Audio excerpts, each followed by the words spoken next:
गांव देवगढ़ में आज अभय सिंह चौटाला जनसभा को संबोधित करेंगे और लोगों से वोट की अपील करने के लिए पहुंचे हैं। अभय सिंह चौटाला गांव देवगढ़ के शिरोमणि रविदास मंदिर में जनसभा का आयोजन किया गया है। आइए जानते हैं अभय सिंह चौटाला किन मुद्दों को लेकर इस बार चुनाव लड़ेंगे। ये तो चुनाव है,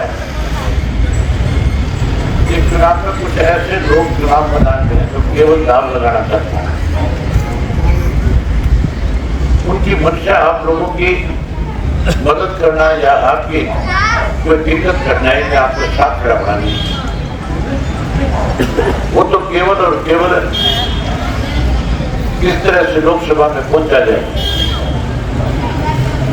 और फिर 5 साल दिल्ली में बैठ के भोज करें।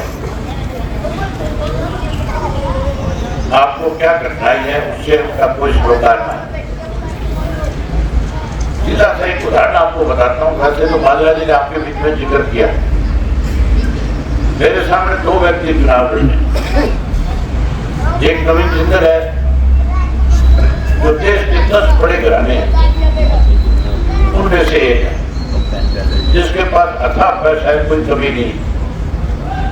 10 साल तक लोकसभा का मेंबर है, इसी ग्रुप से 10, और अब पिछले 10 साल से राजनीति से दूर था, अपना कारोबार कर रहा था, अपना बिजनेस कर रहा था। भारतीय जनता पार्टी को कोई भी एक ऐसा कार्यकर्ता नहीं मिला जिसको टिकट दे करके, जिस पे विश्वास करके चुनाव लड़ा जाए। ऐसे बड़ा व्यक्ति था और उसको कहा कि जब तुम टिकट दे चुनाव लड़े। 10 साल हो गए। इस 10 साल में जब बीजेपी का राज था, अनेक बार आप लोगों को आंदोलन करने पड़े, अनेक बार इस सरकार के खिलाफ धरने देने पड़े, अनेक बार रास्ते रोकने पड़े, लंबे लंबे आंदोलन चलाए। माजरा जी बता रहे थे टाटा आरक्षण आंदोलन जो था वो 180 दिन चला था। तब से 180 दिन में एक बार भी जिंदल आपके पास नहीं आया था कि कभी एक बार भी एक बार नहीं आया। ना ही कांग्रेस पार्टी का कोई लीडर है। भूपेंद्र सिंह हुड्डा 10 साल मुख्यमंत्री रहा, कभी देवगढ़ नाम आया नहीं, कभी देखा तुम लोगों ने? 10 साल बीजेपी का राज हो गया, 2.5 साल हो गए। मनोहर लाल खटाया कभी तुम्हारे गांव में? वो भी नहीं आए। दोनों आए नहीं, कभी नहीं आए। हरजोली देवलाल जब मुख्यमंत्री थे आते थे कि आते थे? वही पर आए करते कर ले आए करते तो कई बार आ गए।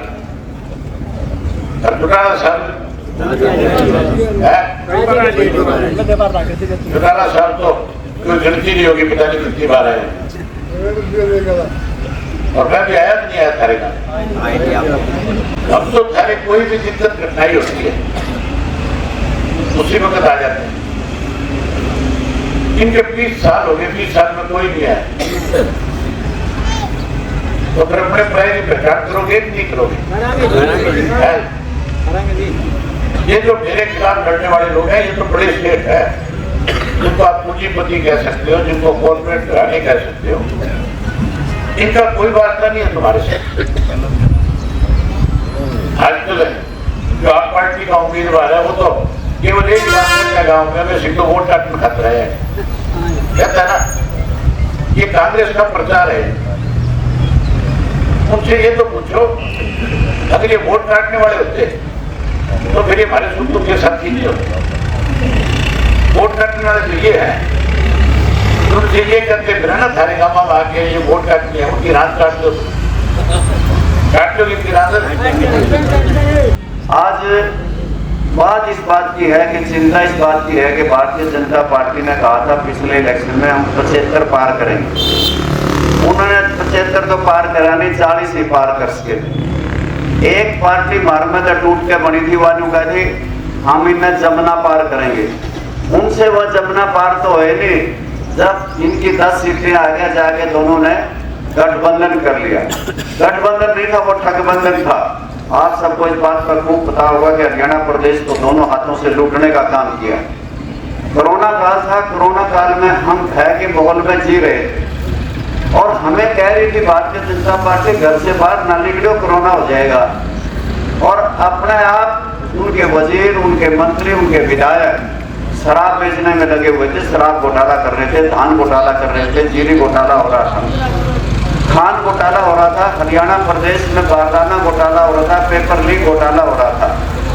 हरियाणा प्रदेश में किस प्रकार से बेदर्दी से हरियाणा को लूटा जा रहा था और किसानों को ठगने का काम किया। किसानों से ये कहा था कि किसानों तुम चिंता मत करो, हरी आमदनी 2022 में दुगुनी कर देंगे। ये भी कह रहे थे कि स्वामीनाथन योग की रिपोर्ट लागू कर देंगे और कहते थे एमएसपी का कानून बना देंगे।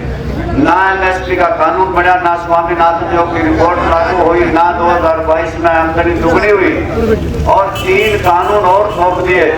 जिन कानूनों में जिन जमीनों के मालिक आप हैं वो जमीनें अडानी और अंबानी की हो जाएंगी। किसानों ने 380 दिन तक धरना लिया था। आप सबको पता है कि किस प्रकार से 700 से ज्यादा जाने चली गई थी। तब जाके इस देश के प्रधानमंत्री ने कानून वापिस कर दिए और कहने लगा मैं किसानों को समझा नहीं सका। साथ ही इसी प्रकार से इन्होंने मेरी फसल मेरा ब्यौरा शुरू किया। फसल किसी की, ब्यौरा किसी का और पैसे किसी के खाते में। प्रधानमंत्री बीमा फसल बीमा योजना चलाई, बीमा कंपनियां मालोमाल कर दी और किसान कंगाल कर दिया। हमारा भाईचारे की मिसाल हरियाणा प्रदेश में है। चाहे हम किसी जाति से संबंध रखते हैं, चाहे हम किसी भी धर्म से संबंध रखते हैं, हम सब भाई भाई हैं। हमारे भाईचारे को तोड़ने के लिए भी राजकुमार जैसे एमपी बनाए गए। भारतीय जनता पार्टी ने उसको पाला और कांग्रेस के साथ साथबाज होकर संरक्षण लेकर के आज राजनीति की नई दिशा बदलने में लगे हुए। हमारे किस प्रकार से उनके बिगड़ैल बोलों ने, उनके कड़वे बोलों ने भाईचारा तोड़ दिया था। 32 नौजवानों ने अपनी जान की बाजी लगानी पड़ी थी। ये हरियाणा प्रदेश जड़ उठा था। याद करो उस बात को। तुम धरना दिए बैठे थे अपने देवन गांव में, कोई नहीं आया। हमने सबके मुंह देखे, हम सबके मुंह माथे लगे थे, परंतु सब नेताओं ने जवाब दे दिया था मैं कोई नहीं आएगा। मैंने अभय सिंह चौटाला से बात करी कि हमारा आरक्षण आंदोलन देवन गांव में ऐतिहासिक धरना है, तो इन्होंने मेरी हाँ भरी। कहने लगा आप भी चलना और मैं भी चलूंगा। दोनों समर्थन हर हरियाणा प्रदेश के आरक्षण में चल रहे आंदोलन को करके आएंगे।